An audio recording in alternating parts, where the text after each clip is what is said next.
దేవుడు కూడా మన ఎడల తన ప్రేమను వెల్లడిపరిచాడంట. ఎట్లనగా మనం ఇంకను బలహీనులమై, భక్తిహీనులమై, పాపులమై ఉండగానే దేవుడు యుక్త కాలమున మన కొరకు చనిపోయాడు అనే మాట వాక్యంలో చూసినాం. దేవుడు మన ఎడల తన ప్రేమను వ్యక్తపరిచాడు. God expressed his love. అవునా కదండి? దేవుడు సీక్రెట్గా పెట్టుకున్నాడా తన ప్రేమని? దేవుడు తన కనికరాన్ని, జాలిని, తన మంచితనాన్ని సీక్రెట్గా పెట్టుకున్నాడా? చూపిస్తున్నాడు. కానీ చాలాసార్లు మనం లోపల పెట్టుకుంటాం, చూపించాం. దేవుణ్ణి ప్రేమిస్తున్నామని చూపించాం, దేవుణ్ణి మనం ఆరాధిస్తున్నామని చూపించాం, దేవుని సన్నిధిలో మన పశ్చాత్తాపము మనం చూపించాం. అన్ని లోపలే పెట్టుకొని దేవునికి అంతా తెలుసులేని అనుకుంటాం. కాదండి, దేవుని ప్రజలంగా దేవుడు మన పట్ల తన ప్రేమను వెల్లడిపరుస్తున్నాడు కాబట్టి మనము కూడా ఆయన పట్ల మన ప్రేమను వెల్లడిపరచాలి. ఈమె ఎలా వెల్లడిపరుస్తుందంటే, యేసయ్య యొక్క పాదాలు ముద్దు పెట్టుకొని ఆ పాదాలను అత్తరుతో, ఒక మాటలో చెప్పాలంటే ఆమె అభిషేకిస్తున్నట్లుగా మనం చూసాం. అయ్యా నీ పాదాలు బంగారు పాదాలయ్యా, నీ పాదాలు ఎంతోమందిని రక్షించడానికి తిరుగుతున్న పాదాలు, అపరంజి వంటి పాదాలు కలిగిన దేవుడు పరలోకం నుండి భూమి మీదకు నువ్వు అడుగు పెట్టావయ్యా, నీ పాదాలను ఈ అత్తరుతో నేను అభిషేకిస్తా ప్రభా, ఈ అత్తరును నీ పాదాలకు పూస్తానయ్యా అని ఒక మాటలో చెప్పాలంటే యేసయ్యను ఒక శ్రేష్టమైన విధానంలో ఈమె గణపరుస్తున్న స్త్రీగా చూసిన. ఇవన్నీ కూడా ఏ వ్యక్తి అయితే యేసుక్రీస్తు ప్రభుని ఇన్వైట్ చేశాడో ఆ సీమోన్ అనే వ్యక్తి జాగ్రత్తగా చూస్తున్నాడండి. జాగ్రత్తగా చూసి అసలు ఈమె ఎవరు, ఈమెను ఎవరు పిలవలేదు, ఈమెను అసలు నేను ఇన్వైటే చేయలేదు, సైలెంట్గా మా ఇంట్లోకి వచ్చేసింది, యేసుక్రీస్తు ప్రభువు దగ్గర ఏడుస్తుంది, ఆయన పాదాలు దుడుస్తుంది, ఆయన పాదాలకు అత్తరు పూస్తుంది, ఇంత సన్నిహితంగా ఆయనతో ఉంటుంది. ఈమె ఒక భయంకరమైన పాపాత్మురాలు. అసలు యేసు ప్రభు ఈమెను ఎలా రానిచ్చాడు ఆయన దగ్గర కానీ మనసులో అనుకుంటున్నాడంట. చూడండి 39వ వచనం, లూకా సువార్త 7వ అధ్యాయం. ఆయనను పిలిచిన పరిసేయుడు అది చూచి, ఈయన ప్రవక్త అయిన ఎడల తన్ను ముద్దు పెట్టుకొనిన ఈ స్త్రీ ఎవతయో ఎటువంటిదో ఎరిగి ఉండును, ఇది పాపాత్మురాలని తనలో తాను అనుకుంటున్నాడంట లోపల. కానీ యేసు ప్రభు సీమోను హృదయంలో ఏమనుకున్నాడో అది తెలుసుకున్నాడండి. హల్లెలూయా. కొన్నిసార్లు మనం ఎన్నో అనుకుంటాం కదండి, వి థింక్.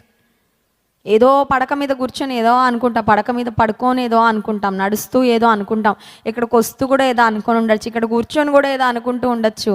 అనుకుంటున్నవన్నీ కూడా దేవుడు తెలుసుకునేవాడు, గ్రహించేవాడు. ఇప్పుడు యేసుక్రీస్తు ప్రభువు ఆ వ్యక్తి సీమోన్ అనే వ్యక్తి హృదయంలో ఏమనుకుంటున్నాడో యేసయ్య గ్రహించి ఆ వ్యక్తితో సూటిగా ఒక సమాధానము చెప్తున్నాడు. యేసయ్య చెప్పిన మాట చూడండి ఆ వ్యక్తితో. 44వ వచనం, ఆ స్త్రీ వైపు తిరిగి సీమోనుతో ఇట్లా, నేను ఈ స్త్రీని చూచుచున్నావే, నేను నీ ఇంటిలోనికి రాగా నీవు నా పాదములకు నీళ్ళియలేదు, కానీ ఈమె తన కన్నీళ్లతో నా పాదములను తడిపి తన తల వెంట్రుకలతో. యేసయ్య అంటున్నాడు, నీ ఇంటికి వచ్చానయ్యా, నువ్వు పిలిస్తే వచ్చాను, అన్ఇన్వైటెడ్ గెస్ట్గా నేను రాలేదే, ఆహ్వానించబడకుండా నేను రాలేదు, నువ్వు పిలిస్తే వచ్చాను. యూజువల్గా అతిథులకు ఇచ్చే చిన్న ఒక హాస్పిటాలిటీ ఏంటంటే, ఇంటికి రాగానే అతిథులకు కాళ్ళు కడుక్కోవడానికి నీళ్లు. ఈ రోజుల్లో ఇంటికి ఎవరైనా అతిథులు వస్తే కరోనా కాలంలో ఏం చేసేవాళ్ళం, చేతులకి శానిటైజ్ చేసుకొని లోపల రండి, లేకపోతే బయట నిలబడండి అన్నట్లు చూసేవాళ్ళం కదా. సో ఆ కాలంలో యేసుక్రీస్తు ప్రభు ఆ వ్యక్తి ఇంటికి వెళ్తే ఈ వ్యక్తి ఆహ్వానించాడు, కానీ ఒక అతిథి మర్యాద కానీ, అతిథి సత్కారం కానీ, అతిథి గౌరవం కానీ చేయలేదు. చాలాసార్లు మనం కూడా మన హృదయంలోనికి యేసయ్యను ఆహ్వానిస్తాం, కానీ ఆయనను ట్రీట్ చేయాల్సినట్లుగా మనము ఆయనకి ఇవ్వవలసిన గౌరవము, ఆయనకి ఇవ్వవలసిన మర్యాద చాలాసార్లు ఇవ్వం. ఈ వ్యక్తి పిలిచాడు. ఎందుకు పిలిచాడంటే, బహుశా సమాజంలో నేను ఎంత గొప్ప ఉన్నా చూడండి, యేసు ప్రభు నన్ను పిలవగానే మా ఇంటికి వచ్చేసాడని చెప్పుకోవడానికి పిలిచాడేమో. మొన్న ఈ మధ్య జాన్ వెస్లీ గారు ఒక దగ్గర మీటింగ్కి వెళ్ళారంట వాక్యం అందించడానికి వెళ్తే 11:30, 12 అయిపోయిందంట. మీటింగ్ అయిపోయాక ఇంకా భోజనం చేయలేదు దైవజనులు. అంతసేపు 1 గంటన్నర సేపు వాక్యం చెప్తే ఎంత ఆకలి వేస్తుందండి. సరే, ఎవరైతే ఆహ్వానించారో వారి ఇంటికి తీసుకువెళ్ళారంట. వాళ్ళందరూ ఫోటోలు దిగడంలో బిజీగా ఉన్నారు, కానీ ఎవరు భోజనం పెట్టట్లేదంటండి. అందరూ ఫోటోలు దిగడం, వాళ్ళ బంధువులు పరిచయం చేయడం, ఇదిగోండి మా మామగారండి, మా అత్తగారండి, మా ఆవిడండి, మా పలానండి అని చెప్పడానికి బిజీ అయిపోయారు తప్ప, అయ్యో దైవజన్ని పిలిచామే భోజనం పెట్టలేదని కూడా ఎవరు ఆలోచించలేదంట. ఆఖరికి అక్కడ మంత్రి గారు దైవజన్నికి చేతిలో మరి భోజనం అంతా వడ్డించి ఇచ్చారంట. ఇంటికి వచ్చాక చెప్తే ఆశ్చర్యం అనిపించింది, నవ్వు కూడా వచ్చింది. కొన్నిసార్లు అతిథులు ఇంటికి వస్తే అతిథులు వచ్చిన ఆనందంలో ఏం చేయాలో కూడా మర్చిపోతాం కదండి. సో యేసుక్రీస్తు ప్రభును సీమోన్ అనే వ్యక్తి పిలిచాడు, He knows how important Jesus is. He knows how powerful Jesus is. యేసు ప్రభు సామాన్యుడు కాదని తెలుసు. యేసుక్రీస్తు ప్రభు ఎంత గొప్పవాడో తెలుసు. యేసు ప్రభు ఎంత సర్వశక్తిమంతుడో తెలుసు. ఆయనను బహుజన సమూహంలో ఎంత క్రేజీగా క్రౌడ్స్ ఫాలో అవుతున్నారు తెలుసు. కానీ ఇంటికి వచ్చాక ఆయనను ట్రీట్ చేయవలసినట్లుగా మాత్రం ఈ పరిసయుడు ట్రీట్ చేయలేకపోయాడు. నువ్వు నా కాళ్ళు కడుక్కోవడానికి నీళ్ళు ఇవ్వలేదు సీమోను, కానీ ఈమె వచ్చిన దగ్గర నుండి నా పాదాలను ఆమె కన్నీళ్లతో కడుగుతుంది. అంత మాత్రమే కాదు, యేసయ్య చెప్పిన ఇంకొక మాట చూడండి, 44వ వచనం. నీవు నన్ను ముద్దు పెట్టుకొనలేదు, కానీ నేను లోపలికి వచ్చినప్పటి నుండి ఈమె నా పాదాలను ముద్దు పెట్టుకొనుట.